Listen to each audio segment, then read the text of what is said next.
Oi, gente, eu sou a atriz Maiara Magri. E eu sou a atriz Aldine Miller. A gente acabou de estrear nosso programa Maiara mais Aldine 60 mais. No YouTube. Isso, então compartilhem, curtam, dê likes. Sigam a gente, deixem notícia, avisem se vocês gostaram ou não. Dê sugestões. Nós queremos muito ouvir vocês. Isso!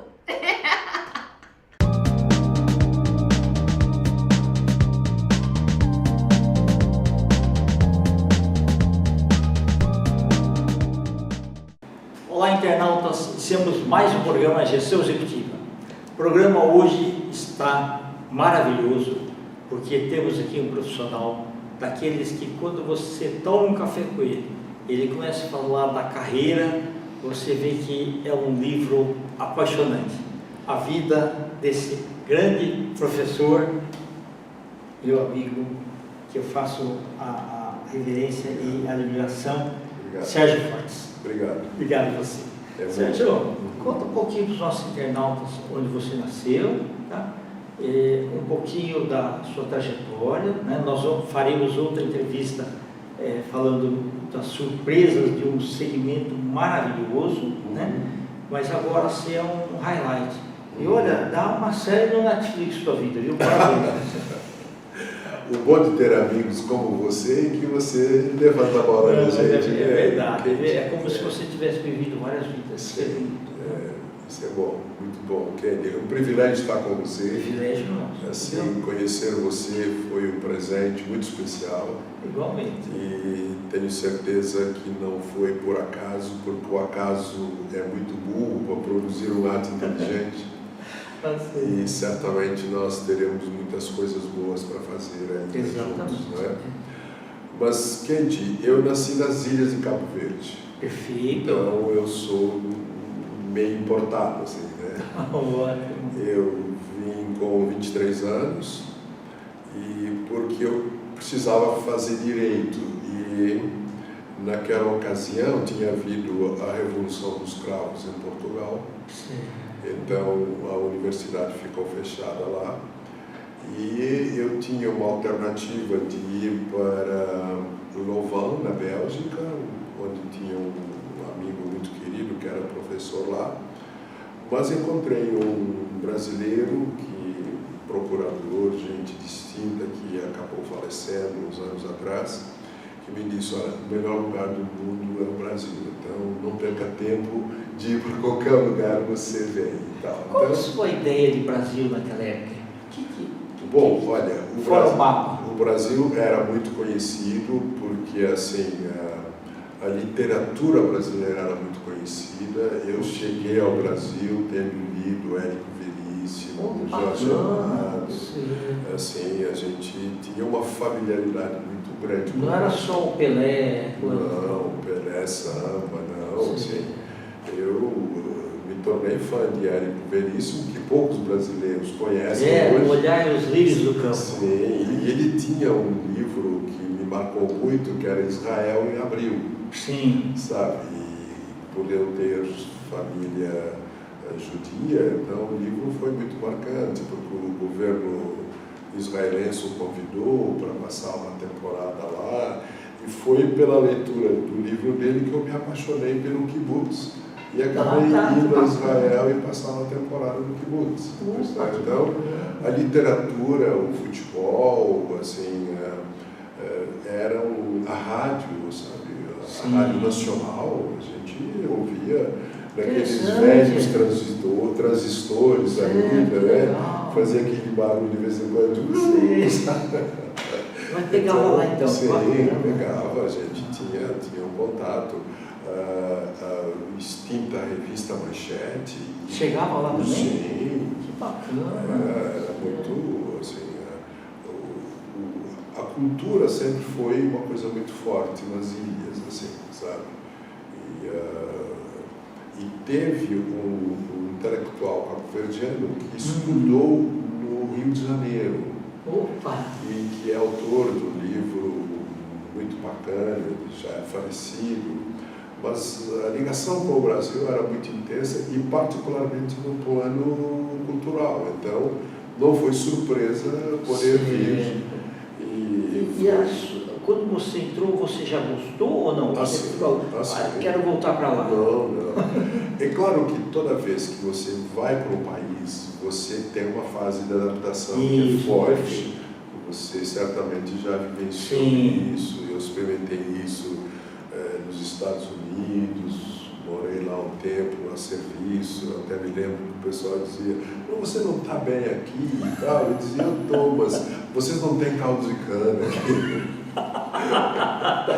Então, assim, a adaptação de qualquer estrangeiro em qualquer lugar, ainda que você tenha a afinidade da língua, que é algo extraordinário, é muito marcante, assim. Então, eu tive uns períodos em que eu considerei a possibilidade, porque naquela fase, estamos falando de 74, assim, o Brasil estava vivendo uma fase de transição de final da ditadura. É verdade, E então, assim... Tinha tido milagre brasileiro. E eu fui logo para a Universidade de Direito, eu fui estudar Direito em Minas, sabe? Dom Serafim era o reitor da PUC, eu tinha um professor que era professor Edgar da Mata Machado, que o filho tinha sido levado pela Doicoi e que morreu.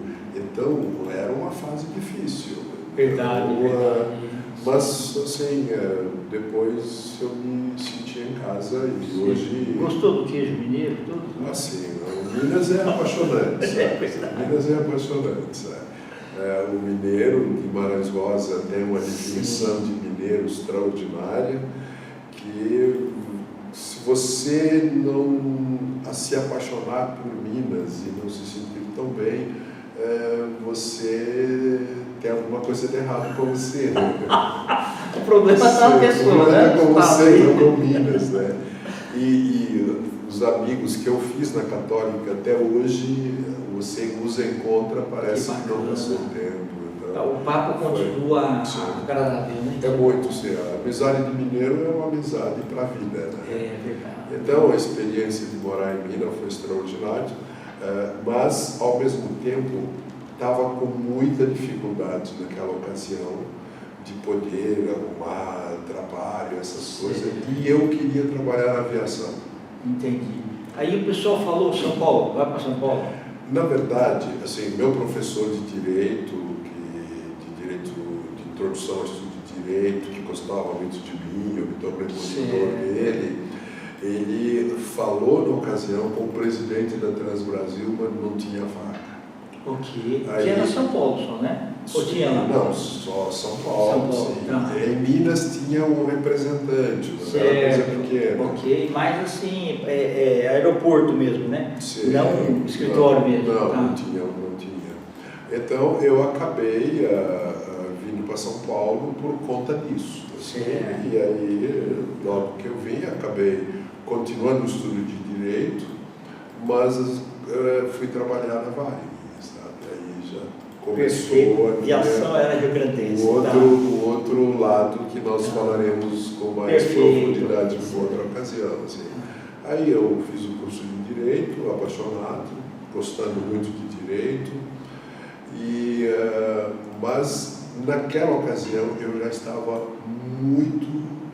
crescendo muito na aviação. Eu já tinha me tornado gerente de uma área. Para eu deixar e ir fazer advocacia era uma escolha muito difícil, porque eu tinha mulher e filho para sustentar. É verdade, isso pesa bastante. Então eu fiquei reticente, eu falei, bom, eu vou adiar assim, a ida para o direito um pouco mais para frente. Foi difícil porque eu continuei subindo na aviação. Assim, então eu acabei fazendo direito assim, um pouco mais para frente, mas foi uma experiência boa e eu me tornei um aluno de referência na área do direito internacional. Meu professor, talvez você tenha ouvido falar dele, era o professor Lenildo Tabosa Pessoa. Isso é famoso. Sim, ele era brilhante, sabe? Ele cursou a escola gregoriana em Roma, sabe? Não é fácil, né? Não, ele era um gênio, gostou de mim, por sorte minha, e nós abrimos um projeto de consultoria que se chamava CPA, que era Consultoria em Problemas Aeronáuticos. Ok, perfeito. Ele era apaixonado por aviação e ele cursou, fez o curso de piloto na VASP. E eu trabalhava na VASP. Então isso criou uma empatia muito forte entre nós. E, nossa, ele gostava demais da aviação, se aposentou, foi para Recife, ele estava morando lá, fez um campo de aviação para ele, lá Dentro dos padrões. Sim. E ele foi a Caruaru, mandou fazer um aviãozinho pequeno lá, um monomotor. Ele pilotava também? Ele pilotava, sabe? Mas teve uma experiência dolorosa, porque ele foi pegar o avião começou a decolar, teve algum problema, caiu, e ele ficou preso nas ferragens e morreu carbonizado. Eu até escrevi um artigo que foi publicado no Jornal da Tarde, do qual ele era um dos editorialistas, e dizendo que o professor Lenido encontraria alguma explicação, mas jamais culparia o seu avião. E parece que houve uma sabotagem. Entendi. Mas isso para relatar um pouco que assim, o direito internacional acabou me trazendo mais para a aviação, e naquela ocasião a VASP estava pleiteando rotas internacionais. É verdade, era a exclusividade da Varig. Isso, verdade. Era a exclusividade da Varig. E eu, por ter feito direito internacional, o presidente na época, que também você deve conhecer, que era o professor Antônio Angarita, que foi professor da GV, foi secretário da administração do governo Covas. Tive o privilégio de trabalhar com ele, um homem distinto, gentleman, culto, assim, mas com uma visão do que é a atividade pública, com uma dimensão única, sabe? E ele então me chamou para participar do projeto de pleito jurídico e político para aquisição de rotas internacionais. Então, maravilhoso. Aquilo acabou sendo bacana para mim. Eu depois passei a representar a empresa nos órgãos do poder concedente, que é a CERNAI, Departamento da Aviação Civil, que depois virou a ANAC. Na IATA, eu fui membro do Traffic Conference da IATA. Então acabou sendo uma experiência bacana. E depois dessa história toda, aí veio a privatização da VASP. Isso, perfeito. Aí, no processo de privatização, eu acabei indo para a Transbrasil. Me desentendi com o presidente da VASP, porque eu não tinha entendido aquela política do governo Quercia de que tinha que emagrecer o boi para poder dar de graça, né? Então, aquilo foi um presente que deram para Canedo e tal. Aí eu fui para Transbrasil. Mas depois da privatização, Canedo me convidou para voltar. Então eu voltei para lá. Foi uma experiência muito bacana e acabei ficando lá até que eu percebi que era hora de sair. Foi quando eu fui fazer advocacia, juntamente com um colega da USP, que hoje é professor titular de Direito Internacional, professor Paulo Borba Casella, que é um gênio. E então advogamos, tínhamos escritório aqui na Paulista e ficamos até que um dia ele me falou: olha, eu acho que eu vou para a faculdade em tempo integral. E eu falei para ele: eu acho que eu vou voltar para a logística. Tá, legal. Então, mas a parte de educação sempre fascinou você, né? Sempre, assim. Começou de leitura, de criança eu lia muito. A mamãe várias vezes foi apagar a lamparina do meu quarto, aquela lamparina querosene, né? Mas é um momento bacana, né? Porque você começa a ler até dar o sono ali, né? Mas é interessante. Não, e eu não parava enquanto o livro não terminasse. Sabe? Praticamente eu lia o livro a cada 2 dias, assim. Então era um desafio muito bacana. Então sempre estive ligado à academia, à escola. Gostei do apelo da cultura, de descobrir novos mundos, essas coisas. E então eu comecei a ir um pouco para o lado da educação. Na VASP eu fazia parte do corpo docente da escola, porque a VASP tinha um departamento de treinamento espetacular. Sim, perfeito. Que foi considerado pela IATA uma das melhores das companhias aéreas, de tal modo que a VASP passou a presidir o board training da IATA. Puxa, percebe? Sensacional. A VASP formava os pilotos da aerolíneas argentinas. Certo. Foi referência. Até chegar no Canedo, que não era um homem muito ligado a treinamento, ele achava que era jogar dinheiro fora, então... A visão é diferente, né? Sim. A visão é diferente. A pessoa tem que acreditar que o ensino transforma a pessoa. É verdade. Transforma o país, transforma a empresa, sim, sabe? Verdade. Se você quer ter uma empresa hoje competitiva, você tem que investir na formação das pessoas. Então, eu acreditei nisso e há mais ou menos uns 10 anos eu passei a focar mais nisso, a trabalhar com o ensino corporativo, com palestras, com cursos. Sim. Eu apresentei um programa para o Centro Universitário de Belas Artes. Perfeito. Eles aceitaram, então comecei a lecionar com eles em cursos livres.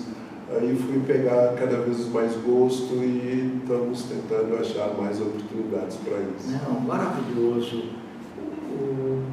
Sérgio, se você precisasse fazer tudo de novo, você faria?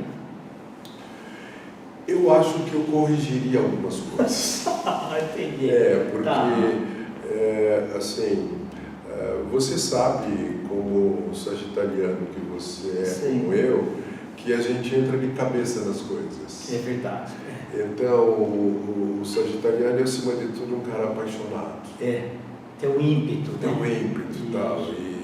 E quando você está com 30 anos, além do ímpeto, você tem um sonho de que você vai mudar as coisas já. Né? Isso. Então, eu acho que algumas coisas eu faria diferente. E não perderia tempo com alguns projetos que acabaram tomando tempo e me desviaram de um foco que poderia ser principal. Tá certo, legal. Beleza. Nós estamos aqui nos seus finais. Eu queria que você deixasse seus contatos, que nós vamos escrever aqui. Será um prazer muito grande. Você me encontra no Instagram, no Sérgio Fortes 26. Eu tenho um blog que é monteirofortes.com. O meu contato por e-mail é sergio@monteirofortes.com. Que mais? Não, só isso. Tá ótimo. Então, eu é que agradeço essa oportunidade. Sempre muito bom revê-lo. Será um prazer voltar a estar com você. Perfeito. Internautas, os agradecimentos então a esse fantástico amigo e grande profissional, né, daqueles que a gente conhece e não esquece nunca mais. Sérgio Fortes, nós vamos mais uma Gestão Executiva. Um grande abraço e até a próxima.